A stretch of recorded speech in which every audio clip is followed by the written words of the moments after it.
여러분 안녕하세요. 김종 목사입니다. 이번 시간에는 얀 후스에 대해서 여러분과 나누고자 합니다.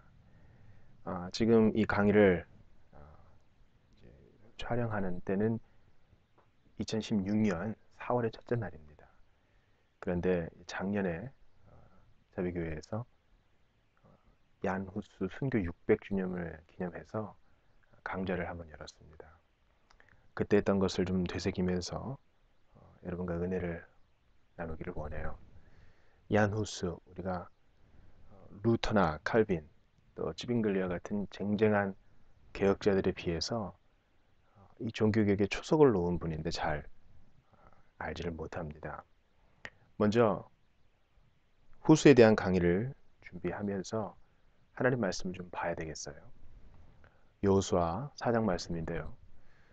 오른쪽 그림을 보니까 한 아버지쯤 되어 보이는 사람이 아들처럼 보이는 아이에게 돌무더기에 대해서 설명을 하고 있죠. 제가 한번 본문 말씀을 읽겠습니다. 그 모든 백성이 요단을 건너가기를 마침에 여호와께서 여호수아에게 말씀하여 이르시되 백성의 각 지파에 한 사람씩 12사람을 택하고 그들에게 명령하여 이르기를 요단 가운데 제사장들의 발이 굳게 선 그곳에서 돌 12를 택하여 그것을 가져다가 오늘 밤 너희가 유숙할 그곳에 두게 하라 하시니라. 여호수아가 이스라엘 자손 중에서 각 지파에 한 사람씩 준비한 그 12사람을 불러 그들에게 이르되 요단 가운데로 들어가 너희 하나님 여호와의 궤 앞으로 가서 이스라엘 자손들의 지파 수대로 각기 돌 한 개씩 가져다가 어깨에 매라. 이것이 너희 중에 표징이 되리라. 후일에 너희의 자손들이 물어 이르되 이 돌들은 무슨 뜻이냐 하거든. 그들에게 이르기를 요단물이 여호와의 언약궤 앞에서 끊어졌나니 곧 언약궤가 요단을 건널 때에 요단물이 끊어졌으므로 이 돌들이 이스라엘 자손에게 영원히 기념이 되리라 하라 하니라. 이스라엘 자손들이 여호수아가 명령한 대로 행하되 여호와께서 여호수아에게 이르신 대로 이스라엘 자손들이 지파의 수를 따라 요단 가운데서 돌 12를 택하여 자기들이 유숙할 곳으로 가져다가 거기에 두었더라. 어, 그러니까 모세 이후 새로운 지도자 여호수아가 요단강 도하를 한 거죠. 요단강을 건너간 이후에 다음 세대를 생각하여 하나님이 명하신 대로 마른 땅이 되었던 요단강 한가운데에 있는 돌 12를 취하여 기념 돌무더기를 쌓고 나중에 길갈에 쌓여있는 돌무더기가 무엇이냐 후손들이 물어보면 직접 이 강을 건너지 않은 자들이 물어보면 그 뜻을 설명해 주라는 것입니다. 우리가 작년에 후스 순교 600주년을 기념해서 이 강의를 하는 것은 바로 이 돌무더기와 같은 과거의 사실, 특별히 교회사의 영웅의 사실을 기억하면서 우리도 교훈을 받고자 합니다. 우리가 먼저 교훈을 받아야 우리의 마음이 새로워질 수 있고 마음이 새로워져야 행동이 변할 수 있으니까요. 특별히 부족한 이 강의가 우리에게 또 다른 그 길갈의 돌무더기와 같은 역할을 해주어서 무뎌진 우리의 정서와 마음을 하나님 앞에 다시 한번 벼리는데 사용되기를 바랍니다. 한번 같이 기도합시다. 하나님 귀한 시간을 주셨습니다. 이 안후수 600년의 사람이지만 정말 종교개혁에 초석을 놓기 위하여 기꺼이 희생당하고 진리 앞에 용감했던 한 인물을 보게 됩니다. 우리와 똑같은 성정을 지닌 사람으로서 실수하고 실패하고 부족한 부분이 있었어도 자신이 진리라고 믿는 부분을 위하여 하나님 앞에서 용맹을 떨쳤고 물러서지 않았던 그런 모습을 보면서 21세기를 살아가는 저희도 진리 위해 하나님 앞에 용감하게 하시옵소서. 물러나지 말게 하옵소서. 위선을 떨며 주의 영광을 드러내지 못하는 것이 아니라 하나님 앞에서 정직하게 행하며 사람들이 뭐라 하든 우리가 믿는 바를 제대로 천명하며 또한 교회 안에 스며든 비진리를 정말 주의 이름으로 멀리하고 옳은 것으로 채워갈 수 있도록 우리 모두를 세워주시옵소서. 특별히 하나님께서 이 강의를 듣는 모든 이들의 마음을 위로하시고 또 그들의 아픈 마음과 여러 가지 주의 도움이 필요한 형편을 아시오니 한 가지로 개입하시고 섭리하시어 그들을 위로해 주시고 필요한 것 채워 주시옵소서. 주께 모든 것 맡기고 예수님 이름으로 기도합니다. 아멘. 오른쪽에 보시는 인물이 바로 얀 후수입니다. 1469년경에 태어났고요. 이쪽에 쓰이는 라틴어 썰사라는 거예요. 약이란 뜻이죠. 1415년에 순교를 당했습니다. 그러니까 작년이 바로 그의 순교 600주년이 되는 해였죠. 그의 별명이 있어요. 체코 종교개혁의 아버지다. 또 종교개혁 이전 개혁운동가다. 또 제1의 종교개혁자다. 이렇게. 그는 물론 그 성찬에 있어서는 화채설을 믿었어요. 그럼에도 그가 루터의 길을 예비했던 약 100년 전에 루터의 길을 예비했던 것은 부인할 수 없는 사실입니다. 그는 남보헤미아의 후시네츠 출신입니다. 13살에 라틴 학교에 입학했고요. 프라하 대학에서 24살에 학사를 또 27살에 석사를 취득했습니다.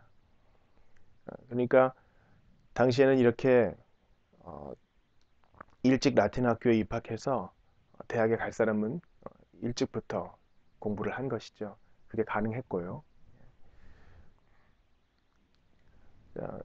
한가운데 제가 체코 리퍼블릭, 체코 공화국 위치를 표시해 놓았는데 전체 영국에서 체코가 차지하는 위치가 저러합니다. 그러니까 바다가 없고요. 둘러싼 나라를 보세요. 뭐 독일, 폴란드, 오스트리아, 그다음에 슬로바키아, 헝가리 다 이렇게 있죠. 그리고 이제 건너 보면은 또 러시아가 있고요. 또 독일 옆엔 또 프랑스가 있고 독일 건너서 프랑스 건너 영국이 있고요. 이렇게 열강 사이에 둘러싸인 그런 나라였습니다. 그가 자신의 어린 시절 이렇게 고백했어요. 나는 어렸을 때 빨리 사제가 되어 좋은 집에 살며 화려한 옷을 입고 사람들의 존경을 받으려고 했다. 그러나 성경을 알게 되면서 그것이 악한 욕망임을 알았다. 참 정직한 고백입니다. 당시에는 사제가 되는 것, 로마 가톨릭 사제가 되는 것은요, 보장된 삶을 사는 것이었어요. 대학을 졸업하는 사람들이 크게 세 가지의 전문직에 들어서는데 첫 번째는 의사요, 두 번째는 법률가요, 세 번째는 성직자, 즉 사제가 되는 것이었습니다. 이제 나중에 종교개혁 강의 때 자세히 말씀드리겠지만 당시에는요, 사제가 되기 위해서 준비가 많이 필요했고 일단 사제가 되면은요, 확실한 수입이 보장이 됐습니다. 세금도 면제가 됐을 뿐만 아니라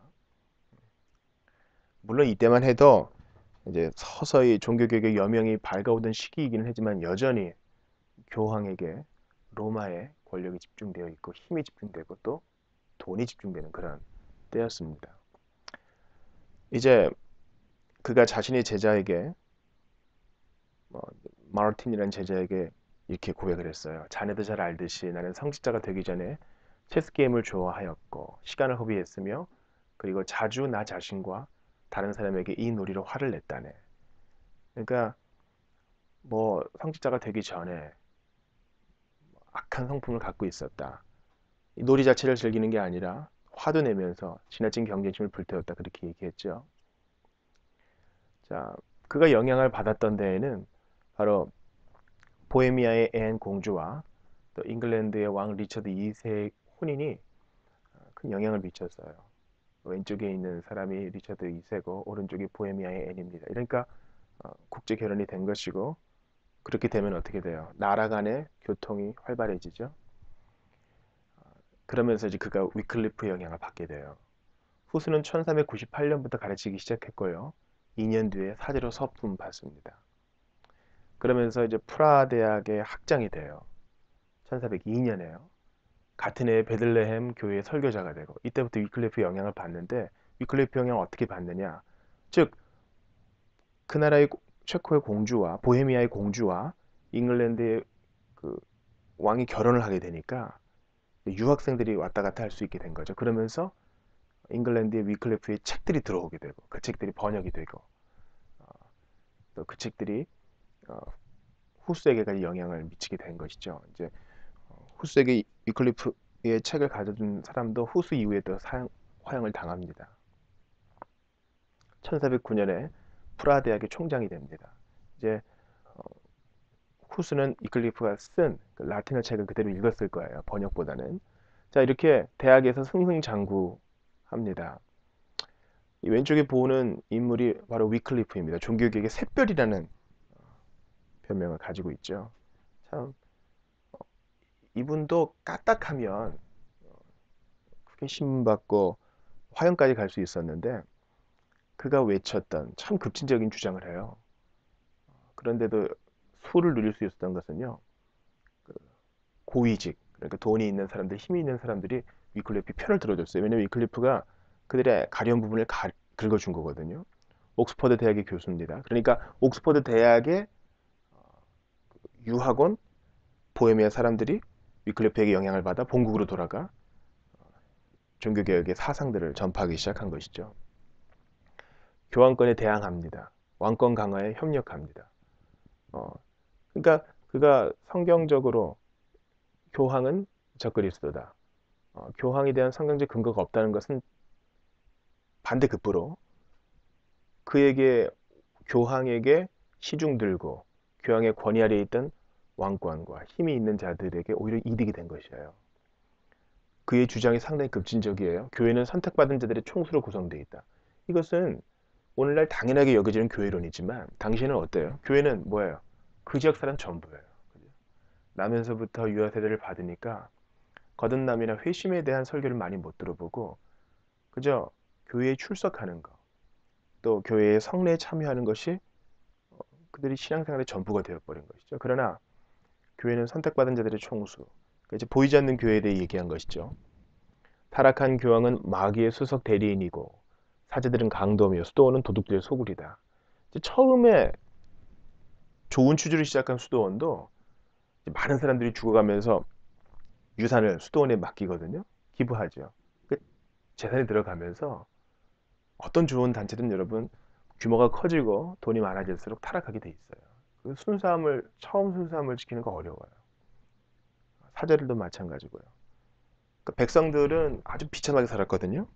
당시에 유럽은요, 계속되는 그 가뭄, 또 전염병, 또 이런 것들이 다 하나님의 심판이라고 믿는 사람들의 생각의 증진, 또 신비주의 사상의 고취, 또 신흥 그 재산가들의 일어남 이런 것들이 여러 가지 생각의 변화를 일으키고 있었어요. 그래서 위클리프는 교황에 대해서 화를 겨눈 것이죠. 그래서 위클리프는 자국어, 그 잉글랜드 언어, 영어로 성경을 번역합니다. 그래서 위클리프의 영향을 받은 사람들이 이제 순회하면서 설교를 하게 되죠. 그럼 화채설을 부인합니다. 이게 이제 후스랑 다른 면이에요. 이것은 이제 위클리프의 교회론에 후스가 영향을 받았다는 걸 알 수 있어요. 자, 여기가 바로 베들레헴 교회입니다. 오늘날의 모습이죠. 그러나 600년 전에 바로 이곳에서 후스가 성경을 풀어 가르쳤습니다. 그는 여기서 1413년까지 3000번 설교를 합니다. 그러니까 그의 개혁 사상은 글이 아니라 주로 설교와 언어로 주로 전해졌다고 하겠어요. 후스가 남긴 작품이 있어요. 그러나 그는 개혁자였기 때문에 어떤 편안하게 앉아서 연구실에 틀어박힐 시간은 부족했습니다. 목회자로서 설교를 통해 개혁 사상을 고취했고요. 또 자국어, 그들의 말, 체코어, 보헤미아어로 선포된 메시지, 그것이 민족적인 자각에 오기 시작합니다. 독일도 마찬가지지만 그들의 재산과 이런 것들이 교회의 세금으로 계속 바쳐지고 이런 것들에 대해서 불만들이 있었죠. 이제 나중에 대학 얘기도 좀 할 때 민족적 자각이 또 한 번 드러나게 됩니다. 당시 로마 가톨릭 교회와 독일인들의 지배에 대한 불만이 있어요. 우리가 스스로 한번 일어나자라는 각성들이 있었던 거죠. 그때 이제 후스가 베들레헴 예배당의 설교자로서 또 그 대학의 교수로서 영향력을 끼쳤다는 사실입니다. 1403년에 위클리프의 견해를 지지하는 것이 교회 당국에 의해 금지가 돼요. 그런데 위에 1413년 보이세요? 이후로 10년간 후스는요, 계속적으로 위클리프의 견해를 가르치고 전파합니다. 이게 이제 교회 당국과 처음에는 맞았지만 나중에 갈등의 요소가 된 거죠. 1406년에 프라하주교가 위클리프의 저작들을 읽는 것을 금지시킵니다. 그러니까 이제 법으로 지역적으로 더 이상 위클리프의 지금 금서가 됐어요. 그러나 이미 그 사상을 받아들인 후스는 계속적으로 위클리프의 사상을 통해서 성경의 메시지를 전한 거죠, 사실은. 그죠? 우리 종교개혁자들이 무슨 종교개혁의 원리를 드러냈다 이렇게 보는 것보다 여러분, 종교개혁은 성경에 충실한 것이요, 교리 지상주의가 아닙니다. 성경이 과연 뭐라고 얘기하는가? 위클리프는 사람들을 현혹하기 위해 거짓으로 꾸며낸 기적들에 반대하는 소책자를 출판합니다. 그러니까 뭐 루터를 보호해 주었던 선제우뿐만 아니라 많은 사람들이 황망한 마음 속에서 기적들, 거짓 기적들을 쫓아다녔는데요. 얼마나 공황 상태예요, 종교적으로. 그때 그것을 반대하는 소식자를 출판합니다. 우리나라 선교도 마찬가지죠. 130년 전에 복음이 들어왔을 때 우리나라 대부분의 사람들이 그 부채가 있었어요. 부채의 대부분은 바로 그 무당을 쓰는데 썼던 비용입니다. 그러니까 조선의 숙류역불 정책을 보세요. 선교사들의 얘기를 들어보니까 당시 한양에서는 절을 하나도 볼 수 없었다 그러죠. 왜냐면 고려시대에 국교와나 다름없었던 불교를 억압하고 유교를 강조했는데 유교는 종교가 아니에요, 여러분. 그냥 조상을 받들고 예를 갖추는 거니까요. 그러니까 사람의 마음에 종교의 씨앗이 있기 때문에 무언가를 믿고 의지하고 섬길 수가 없으니까 사람들의 마음이 황망해서 샤머니즘에 다 빠진 거죠. 그때 복음이 들어온 것은 정말 하나님의 타이밍입니다. 후스도 마찬가지로 정말 공허한 사람들의 마음에 바른 복음을 전하기 위해서 그런 소책자를 출판한 거죠. 성직자들의 부패와 탐욕을 비판합니다. 이것도 마찬가지죠.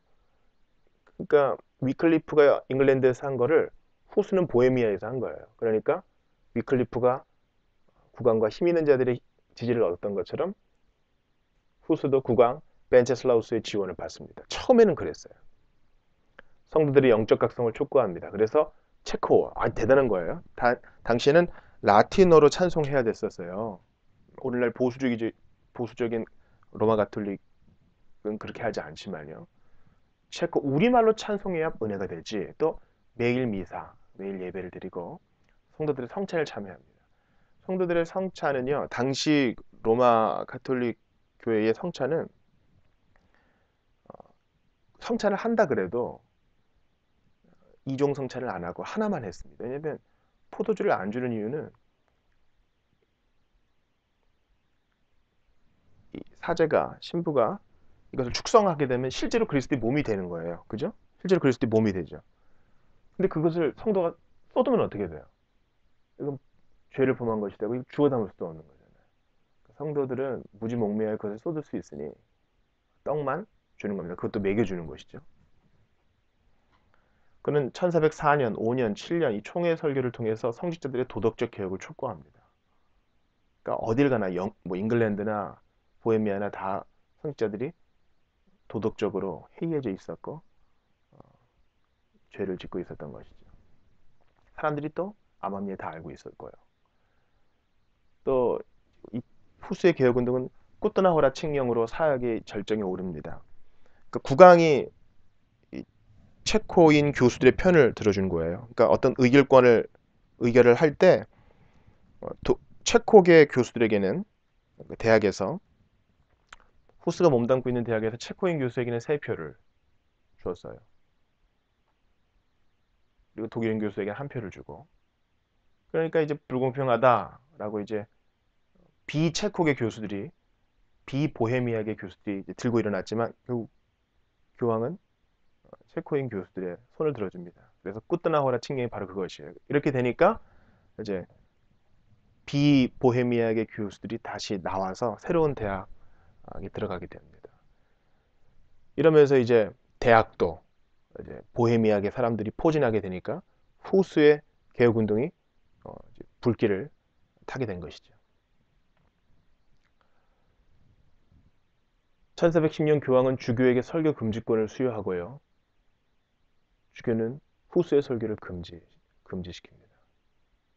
이래서는 안 되겠다 이렇게 느낀 거죠.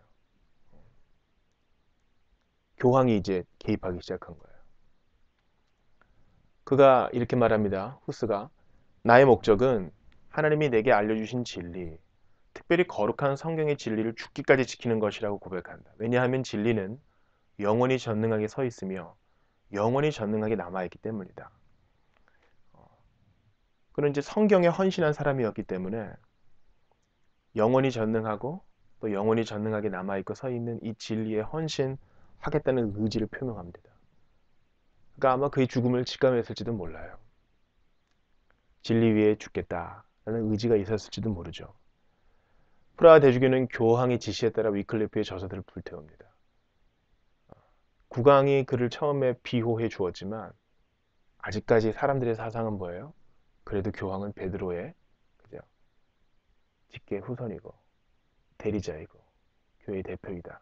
교황이 시킨 걸 해야 된다라는 것이 유럽 대륙 깊숙한 곳인 보헤미아까지 영향을 미치게 된 거죠. 그래서 위클리프의 저서들이 불타게 되고 이제 단지 금지만이 아니에요. 후스가 설교와 위클리프의 사상 전파 계속하자 주교는 후스를 파면합니다. 1411년 3월에 파면을 시켜요. 이건 이제 후스가 설교와 위클리프의 사상 전파 계속하자 이렇게 이해하셔야 되겠네요. 그러니까 1410년에는 설교가 금지되고 1411년에는 파면이 돼요. 이제 공식적인 지위를 행사할 수 없게 됩니다. 자, 그의 파면 내용에는 이런 게 포함되어 있어요. 후스에게 음식과 음료를 제공하는 자, 인사, 또 담화, 이야기하거나 상거래, 환대 제공하는 자도 안 된다. 거죠. 후스는 여기에 대해 이렇게 말합니다. 그는 그의 친구들에게 그리스도 자신도 악인과 같이 파문되어 십자가에 못 박히셨음을 상기시켜 주었다. 후스가 이렇게 말했다는 것이죠. 예수님도 이러한 대우를 받으셨다. 그분을 위하여 우리가 재산과 친구들과 세상의 존귀와 우리의 하찮은 생명을 잃어버린다면 우리가 무엇을 잃겠는가? 형편없이 사는 것보다는 잘 죽는 것이 낫다. 아, 참 기가 막힌 표현이에요. 형편없이 사는 것보다는 잘 죽는 것이 낫다. 그는 죽음을 무릅씁니다. 1412년 교황은 위클리프의 저술 유통을 금지시킵니다. 교황은 이미 이제 위클리프가 악의 축이라고 생각했던 것 같아요. 그를 불태우고 더 이상 이것도 찍어내지 말라. 필사하지 말라. 그런 것이죠. 자, 이 사람이 바로 교황 요한 23세입니다. 이 당시에 그 후스 때 교황이 상당히 그 난립해 있었는데 3명의 교황까지 갔다가 결국 이제 공의회를 통해서 새로운 교황을 세웁니다. 거기에 대해서는 나중에 좀 종교개혁 배경사 할 때 좀 다루기로 하겠습니다. 교황 요한 23세는 면죄부를 판매하기 시작해요. 전쟁 비용을 충당하기 위해서였죠. 당시에 크고 작은 전쟁들이 있었고 특별히 그렇죠. 이슬람 제국이 계속 유럽을 위협하고 있었습니다. 후스는 1412년에 이렇게 비판합니다. 교황들은 검을 가지고 전쟁을 일으킬 수 없으며 사람은 돈이 아니라 진정한 회개로 죄의 용서를 얻을 수 있다. 그러니까 교황에게는 검의 권세가 주어져 있지 않다 이렇게 말한 것이죠.